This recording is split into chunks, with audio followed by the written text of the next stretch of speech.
Hello there and welcome back to the channel. This is Mel's Gaming here with another The Hunter Classic video.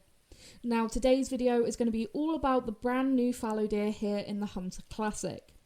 Now, I do just have to mention something at the very start of this video. Unfortunately, my normal recording software did not want to work with the Hunter Classic today.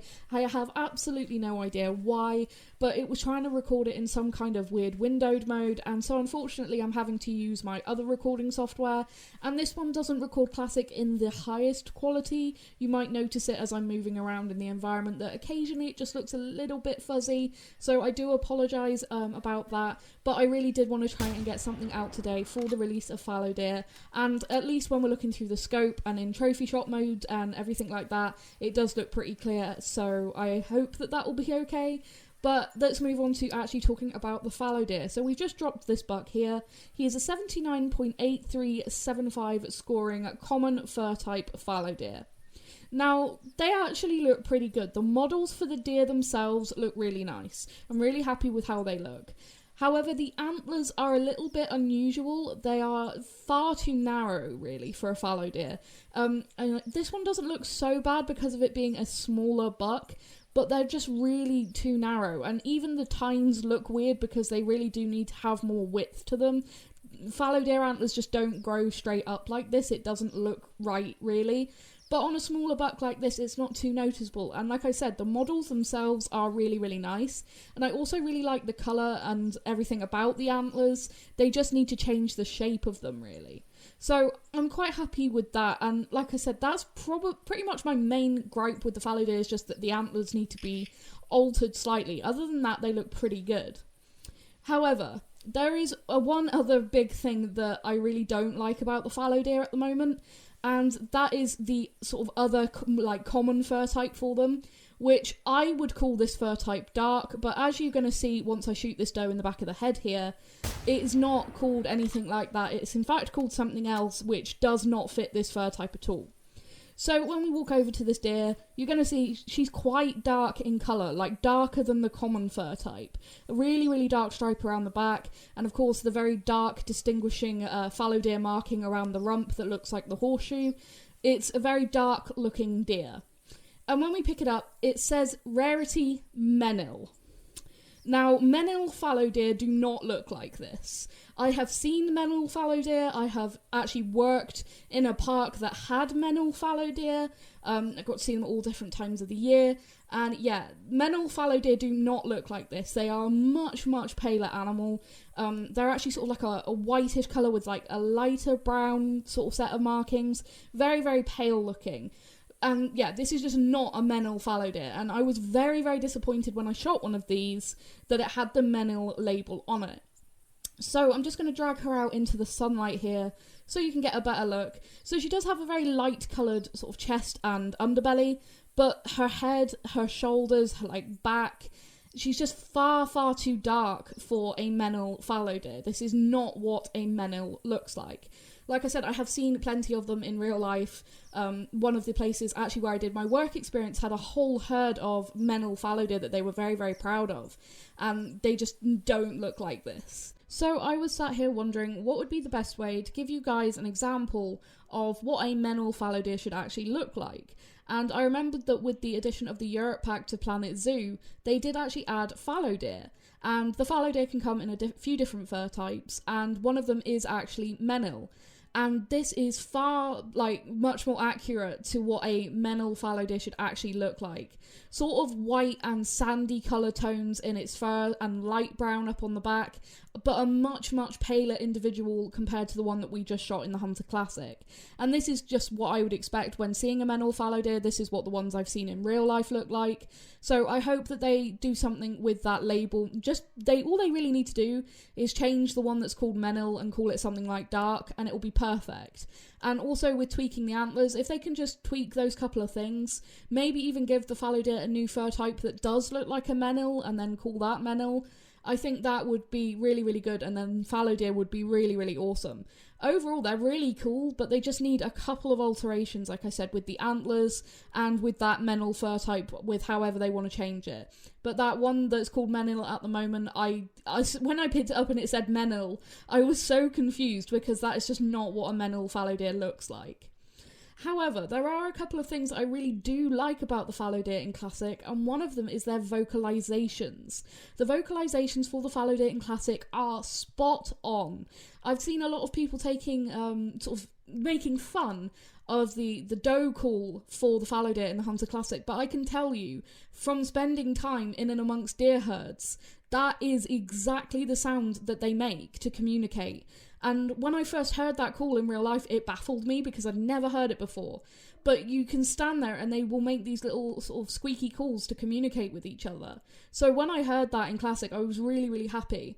And the grunt that the bucks make is also spot on. I've heard that both in parks and in the wild when photographing fallow deer. And it's just such a cool, sort of deep, throaty grunt. And it's a really, really cool noise. And I was so, so happy when I heard that they got it spot on in the Hunter Classic. So I'm going to play an audio clip that I got of a doe call and then a buck call, so that you can hear what those two calls sound like. And if you hear them, you'll know which is the doe and which is the buck. And then we'll move on to the next bit.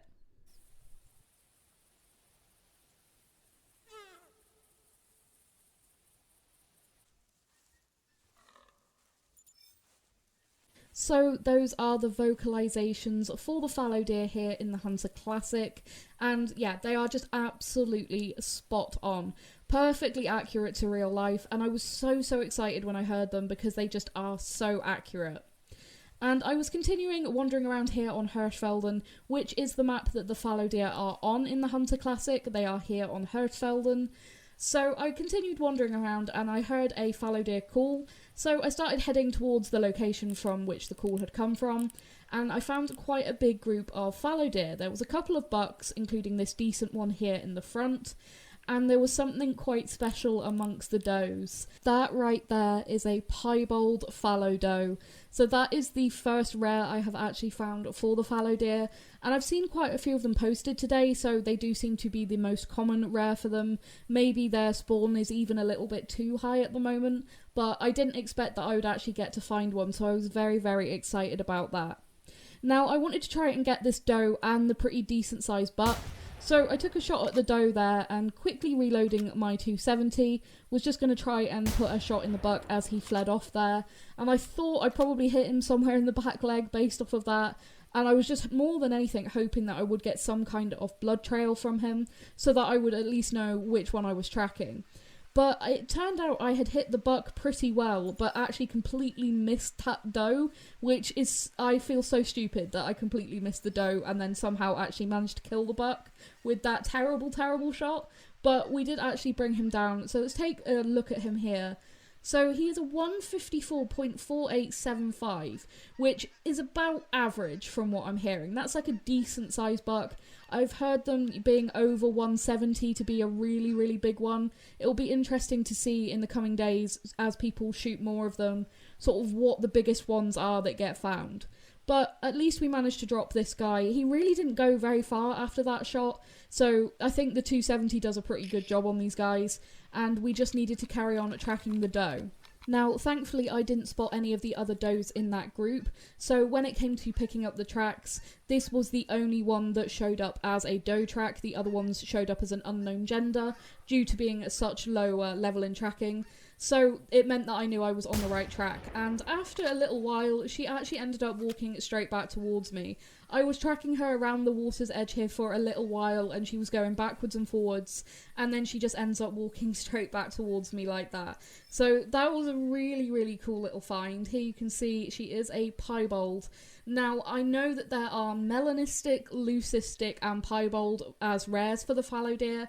I've heard that there isn't albino, I've heard that there is albino, so it'll be interesting to see again what crops up as people hunt these. The melanistics look fantastic, the piebalds look fantastic, and the leucistics look fantastic. If you want to see what the leucistic and melanistics look like, please do go and check out Scarecrow's video. He posted a really fantastic sort of early access video earlier, taking a look at some of the fur types before these actually got released.